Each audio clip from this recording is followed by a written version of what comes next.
आज हम दोस्त पोजीशन आइसोमेरिज्म के बारे में पढ़ेंगे। तो आखिर ये पोजीशन आइसोमेरिज्म होता क्या है? तो दो या दो से अधिक ऑर्गेनिक कंपाउंड जिसके पास मॉलिक्यूलर फॉर्मूला सेम हो लेकिन पोजीशन ऑफ ब्रांच अलग अलग हो तो वह आपस में पोजीशन आइसोमर्स कहलाते हैं और होने वाली घटना को पोजीशन आइसोमेरिज्म कहते हैं।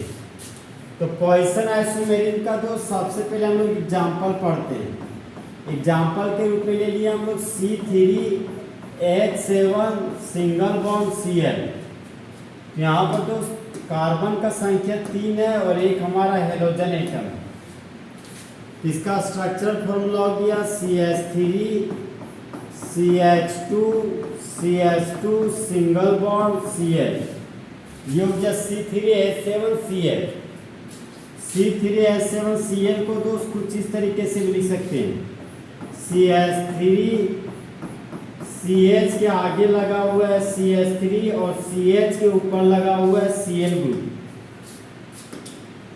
इस कंपाउंड का तो यूपेक नेम लिखते हैं। हेलोजन जुड़ा हुआ carbon first carbon, second carbon, third carbon, first carbon, second carbon, third carbon. तो यूपेक नेम में तो सबसे पहले हम लोग ब्रांच का नाम लिखते हैं। तो 1 पर क्लोरो है, यहाँ पर लिख दिए 1 क्लोरो। 3 कार्बन के लिए रूट वर्ड हो गया हमारा प्रो। कार्बन कार्बन के बीच सिंगल बॉन्ड है तो प्राइमरी सफिक्स के रूप में लिख दिए हैं। तो इस कंपाउंड का यूपेक नेम हो गया हमारा 1 क्लोरोप्रोपेन। इस कंपाउंड का यूपेक नेम हो गया 2 क्लोरोप्रोपेन। यहाँ पर लिख दिए हम 2 क्लोरोप्रोपेन। अब यहाँ पर देखिए दोस्त, इस कंपाउंड में हमारा कार्बन का संख्या 3 है और इस कंपाउंड में भी कार्बन का संख्या हमारा 3 है। इस कंपाउंड में एक क्लोरो ग्रुप है और 2 क्लोरोप्रोपेन में भी एक क्लोरो ग्रुप है। इन दोनों कंपाउंड का मॉलिक्यूलर फॉर्मूला हो गया हमारा C3H7 सिंगल बॉन्ड Cl। तो यहाँ पर हम देख रहे हैं दोस्त कि दोनों कंपाउंड का मॉलिक्यूलर फॉर्मूला सेम है लेकिन हेलोजन ग्रुप का पोजीशन नंबर अलग अलग है। यहाँ पर हेलोजन फर्स्ट पोजीशन पे लगा हुआ है और यहाँ पर हेलोजन 2 पोजीशन पे लगा हुआ है। यहाँ पर हम देख रहे हैं दोस्त कि दोनों ऑर्गेनिक कंपाउंड का मॉलिक्यूलर फॉर्मूला सेम है लेकिन हेलोजन ग्रुप का पोजीशन नंबर अलग अलग है। तो ये दोनों आपस में पोजीशन आइसोमर्स कहलाएंगे और होने वाले फेनोमेनन को पोजीशन आइसोमेरिज्म कहेंगे। ये दोनों दोस्त आपस में, ये दोनों कंपाउंड आपस में पोजीशन आइसोमर्स कहलाएंगे। देखिए दोस्त, 2 या 2 से अधिक ऑर्गेनिक कंपाउंड जिसके पास मॉलिक्यूलर फॉर्मूला सेम हो लेकिन हेलोजन ग्रुप का पोजीशन नंबर अलग अलग हो तो वह आपस में पोजीशन आइसोमर्स कहलाते हैं और होने वाले फेनोमेनन को पोजीशन आइसोमेरिज्म कहते हैं। अब हम दोस्त पोजीशन आइसोमेरिज्म का लैंग्वेज लिखेंगे। तो पोजीशन आइसोमेरिज्म का लैंग्वेज हो गया हमारा दोस्त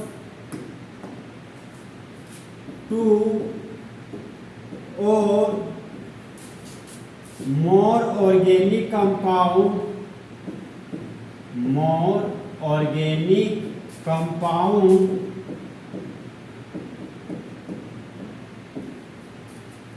which have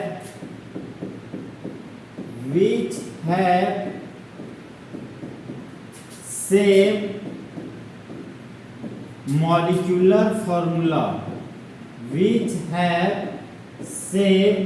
molecular formula but different position of but different position of substituent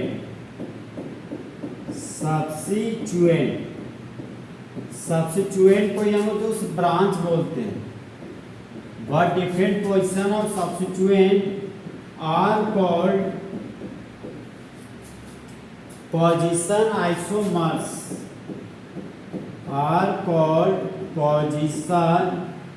isomers, and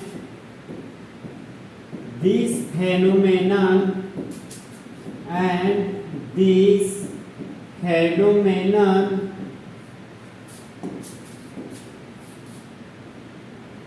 known as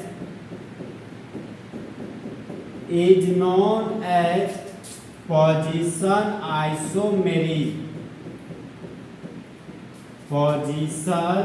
isomerism.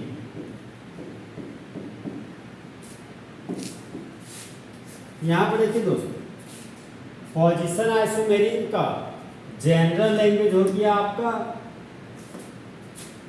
कि दो या दो से अधिक ऑर्गेनिक कंपाउंड जिसके पास मॉलिक्यूलर फॉर्मूला सेम हो लेकिन अलग अलग हो पोजीशन ऑफ सब्स्टिट्यूएंट या ब्रांच, तो उसे कहते हैं पोजीशन आइसोमर्स, और होने वाली घटना को कहते हैं पोजीशन आइसोमेरिक। हम दोस्त नेक्स्ट पॉइंट में आते हैं। नेक्स्ट पॉइंट है हमारा दोस्त मिनिमम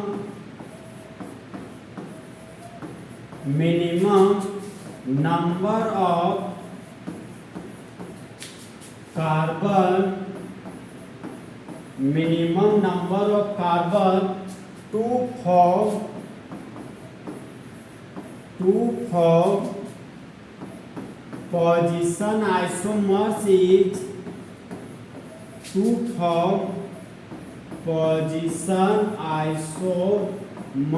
is 3। देखिए दोस्तों, पोजीशन आइसोमर्स होने के लिए कार्बन का मिनिमम संख्या कम से कम आपका 3 होना चाहिए। तो इस तरह हमारा दोस्त फुल एचडी में पोजीशन आइसोमर खत्म हुआ। तो दोस्त जले हुए को आग और बुझे हुए को राख कहते हैं, और जो राख को बारूद बना दे उसे ही मासूक मार कहते हैं।